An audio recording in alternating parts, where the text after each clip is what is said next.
Hi there, Serial Trader here. Let's have a look at the major US indices as clearly there's been some pretty significant downside action since the last video. Now, the wave count I was working on the last video, we were going down in this minor wave 3. I believe since that video we went a little deeper to make that minor wave 3 low. We had a corrective bounce up in what I'm labeling as minor wave 4. And now, obviously, given today's action, we've come down in a very strong, almost panicky fifth wave. But this overall count not looking too bad. Got a nice 1, 2, 3, 4, 5 down on the hourly time frame. Pretty good structure. Definitely clear, impulse waves to the downside, and then corrective moves to the upside. So this is just a working count as I currently have it. This could certainly still morph into a different count. For example, we could just have a 1, 2, and this could be another 1, 2 if we're going to extend and say a third of the downside and really take off. But conservatively, we can label that we have a completed 5 down as of today's low, or maybe slightly lower low tomorrow before we bounce. But the real message here is obviously the trend has now changed to the downside, given that we do have a completed 5 waves down. We'll need our requisite 3-wave recovery, corrective recovery, and then we'll have another 5 waves down. And then at that point, I can decipher whether it's just an ABC down and it's just a correction and we head back up, or whether we have a 1, 2, 3 in progress, and we're going to make a 4 or 5 for an even larger impulse wave to the downside. So at this point, we don't know if the largest trend has changed, but we definitely know that the immediate trend, at least from a trading perspective, is definitely to the downside. We're going to be looking for corrective rallies to go bearish against. You could play this bounce that's coming, but that's a little tricky because it will be a corrective bounce. It'll be choppier and won't be flowing. And really, the flowing moves should be these impulse waves to the downside. If we just go to the daily chart here. So you see we've obviously had the most significant downside action since we had our big spill there in, starting in late January and going into February. This is definitely on the same level as that. So a larger degree trend change has now occurred to the downside. So I'll just leave that with you as far as the wave count goes. I'll go to the candlestick chart now with Thinkorswim. All right, so SPX daily candlestick chart, losing all kinds of support levels. That 50-day moving average, after having an initial reaction there, we've completely flown through that. Everything's starting to curl over as far as the moving averages orientation. They're starting to curl down. We actually didn't get too far away from the 200-day moving average today on SPX, and that's pretty impressive considering it was a single day decline. Yeah, definitely looking pretty bearish there, but looking for a strong bounce soon, a corrective bounce. Now the weekly chart, remember the last video, I believe before this week started, I pointed out a weekly bearish engulfing on the SPX chart here, and that implied, well, if we go by the engulfing guideline for candlesticks, the next 3 to 5 price bars after the engulfing pattern will be in that direction. So far, great follow through, as this week is pretty clearly in this direction, which is to the downside. Okay, yeah, we'll go to the daily there. Anything else to mention? Yeah, the oscillator definitely getting into oversold territory here. So again, expecting a bounce soon, possibly as early as tomorrow. Okay, the Dow Jones Industrial Average. Dow just falling out of bed as well.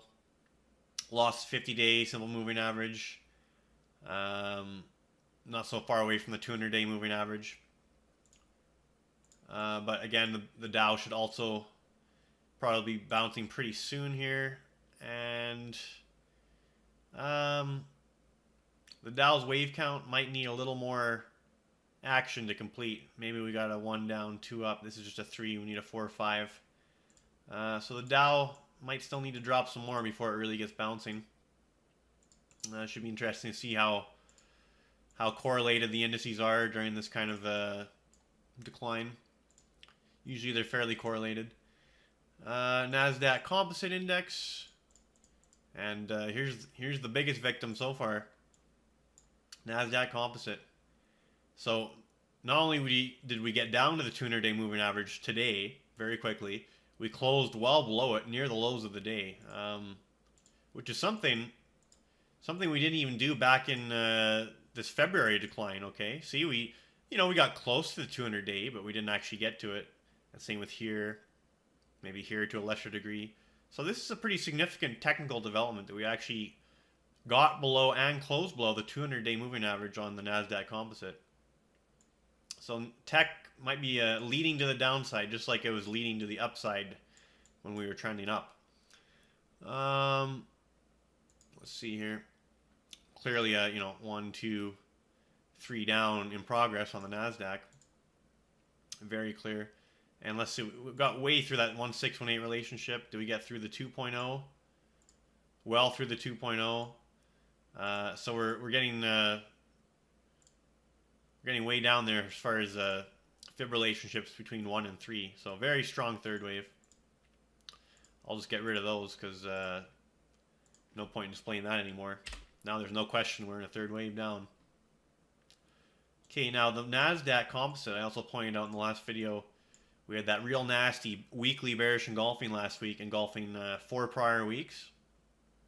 And that implied, pretty nasty move down.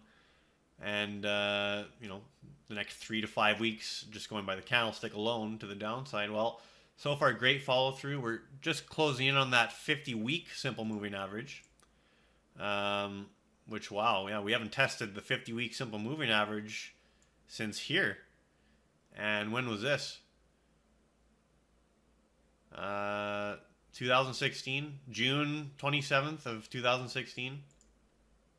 So it's been over 2 years since we've even come close to this 50-day simple moving average, and it looks like we're not only going to touch it, but inevitably probably break it too. So yeah, some pretty significant technical breakdowns here. It's definitely not a time to be blindly long or anything like that.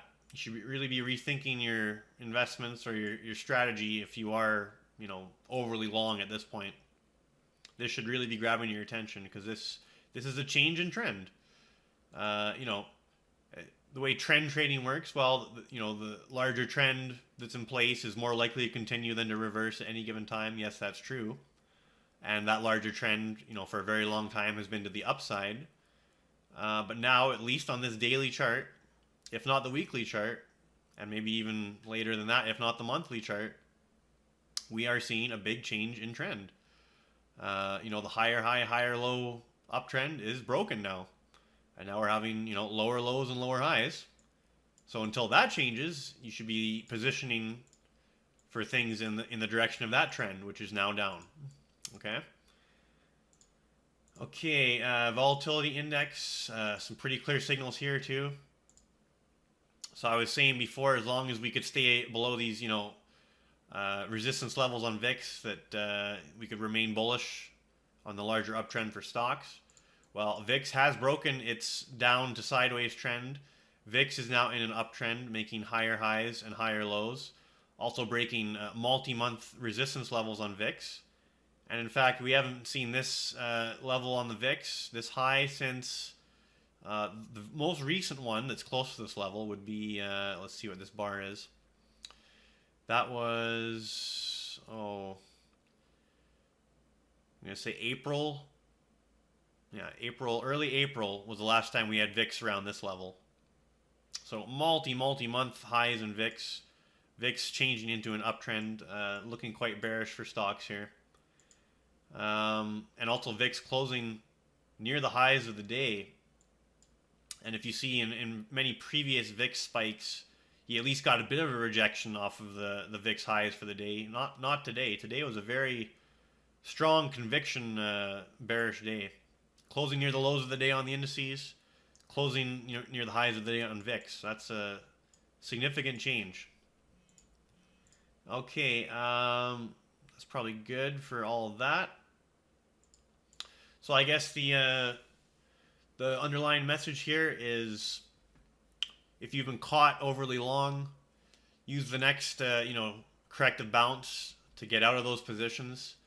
And if you want to be a trader and you want to trade the market still under these conditions, look for nice bearish trade setups on corrective bounces. And you can be a very careful day trader, playing both directions if you want, with tight stops and good setups. All right, that's good for now. Serial Trader signing off.